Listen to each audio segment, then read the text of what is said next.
Assalamualaikum warahmatullahi wabarakatuh. Gimana kabarnya? Semoga sehat-sehat ya. Nah, di pertemuan yang selanjutnya ini kita akan membahas tentang fungsi nonlinier. Nah, fungsi nonlinier merupakan salah satu fungsi di dalam matematika bisnis yang mana nanti juga akan membuat grafik, membuat kurva, dan sangat berkaitan sekali dengan fungsi linier. Kalau fungsi linier itu disimbolkan dengan garis, disimbolkan dengan ini ya apa? Kurva dari bawah ke atas. Namun untuk fungsi nonlinier ini merupakan fungsi kuadrat dan fungsi rasional atau fungsi pecah dalam gambar untuk jenis fungsi ini adalah garis lengkung. Jadi nanti bentuknya di dalam fungsi nonlinier ini merupakan garis lengkung. Seperti apa sih garisnya? Nanti kita akan membahas.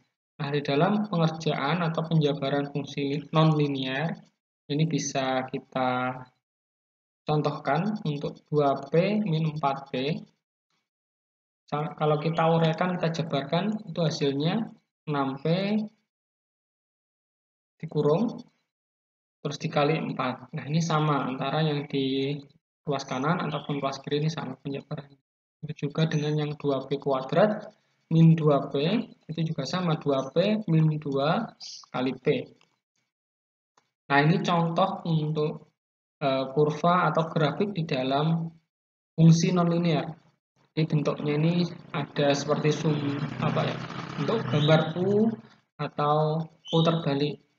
Jadi yang dinamakan titik sumbu. Jadi yang paling puncak ini, jadi kalau ini puncaknya itu di bawah, sementara titik koordinat sementara yang di samping-samping ini yang nanti menentukan bagaimana sih bentuk lengkungnya, bagaimana sih bentuk besaran lengkungannya itu dengan titik sumbu. Kalau titik koordinatnya ini nanti yang akan menentukan apakah itu berbentuk U, sumbu simetrinya, atau justru terbalik ini. Nah, ini kalau yang atas ini merupakan titik sumbunya. Nah, untuk menentukan titik sumbu, ini ada rumusnya. Jadi rumusnya min B dibagi 2 titik A.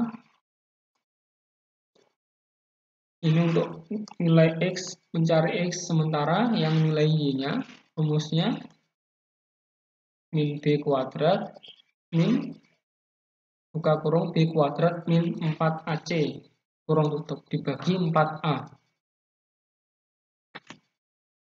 Kita langsung aja ke contoh ya, biar untuk mempermudah memahami. Nah, contohnya ini diketahui fungsi kuadrat X kuadrat min 8X plus 12. Pertanyaannya, carilah koordinat titik puncak dan titik sumbunya serta gambarkan dari fungsi kuadrat tersebut. Nah, kita tulis dulu untuk soalnya tadi ya, 2X kuadrat min 8X plus 12. Nah, min B kuadrat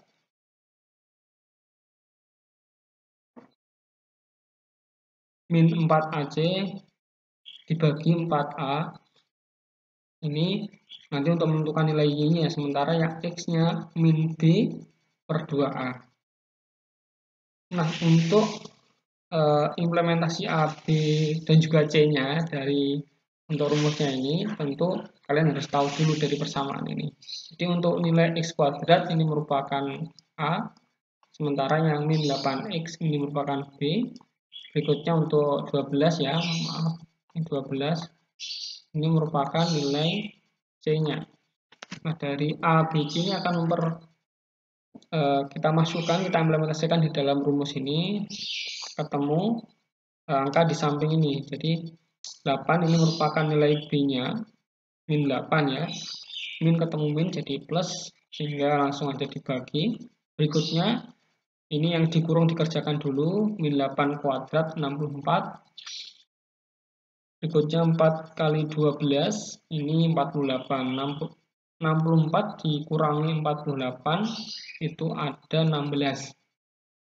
karena di depannya ini ada tanda min, sehingga ini menjadi min 16 bagi 4, hasilnya min 4. Nah, 4 sama min 4 ini, kalau 4-nya ini merupakan nilai X, sementara min 4-nya ini merupakan nilai Y.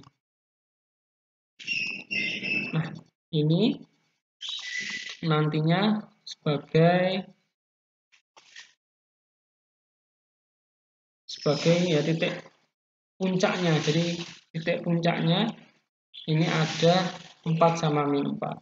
Nah, berikutnya yang kita cari apa? Yang kita cari ialah titik sumbunya. Nah, bagaimana cara mencari titik sumbu? Nah, sebenarnya ada 2 langkah ya. Ini nanti saya contohkan 2 langkah dulu. Berikutnya nanti teman-teman bisa memilih mana yang lebih mudah. Untuk langkah pertama, yaitu dengan menggunakan rumus yang sama dengan titik puncak sebenarnya. Namun di sini di akar kuadrat dan juga di sini tandanya ada plus minus. Kalau plus itu untuk mencari nilai X1,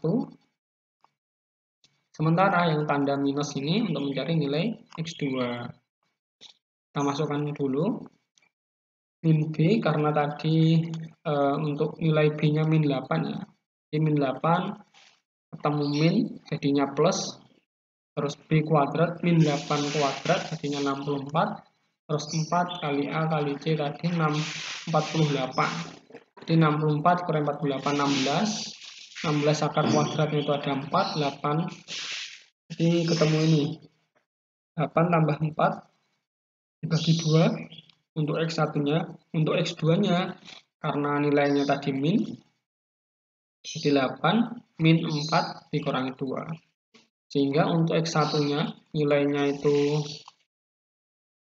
6, berikutnya X2 itu nilainya 2. Nah, inilah yang nantinya akan kita gunakan sebagai titik sumbunya. Kalau kita melihat di titik puncaknya itu nilainya 4 min 4. Nah, tentu ini gambarnya bisa kita bayangkan, berarti lengkungannya ini lengkung ke bawah. Nah, ini cara yang kedua untuk mencari nilai X kuadratnya, yaitu dengan menguraikan dari X kuadrat min 8, X plus 8. Kalau kita uraikan itu ketemu X min 6, X min 2. Ini sebagai X1 nya, ini sebagai X2 nya. Nah, ini sebenarnya sama caranya antara cara yang pertama dengan cara yang kedua. Tinggal milih mana yang lebih enak yang mana, untuk nilainya sama. Nah, ini untuk garisnya bentuknya lengkung ke bawah ya, titik puncaknya di bawah ini. Karena nilainya tadi untuk titik puncaknya itu ketemu 4 min 4. 4 untuk nilai X-nya, min 4 untuk nilai Y-nya. Oke, kita contohkan lagi dengan fungsi kuadrat yang kedua. Nah, kalau kali ini nilai X-nya itu min. Nah, bagaimana sih cara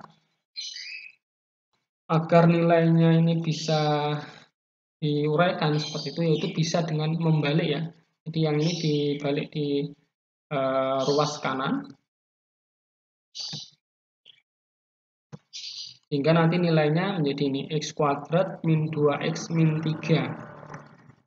Nah, untuk nilainya masih sama, ini sebagai C, sebagai B, sebagai A. Nah, untuk menentukan titik puncaknya ini menggunakan rumus yang tadi, tinggal menghitung saja. Ini nilai B-nya plus 2 karena ini ada minnya jadi ketemu min.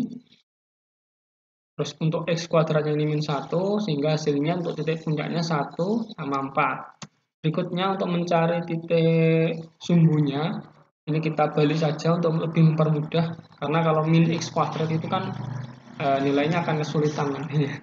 Sehingga kita balik saja, atau teman-teman mau coba cara yang pertama juga tidak apa-apa. Ini saya contohkan cara yang kedua. Sehingga kalau kita uraikan, kita jabarkan X kuadrat min 2X min 3 ini hasilnya X min 3, X plus 1. Sehingga X1 nya 3, X2 nya min 1. X1, X2. Nah, kalau kita gambarkan hasilnya seperti ini. Titik puncaknya itu di X-nya 1 dan Y-nya 4 tadi ini. Berikutnya untuk titik sumbunya 3 sama 3. Baik, itu saja. Terima kasih.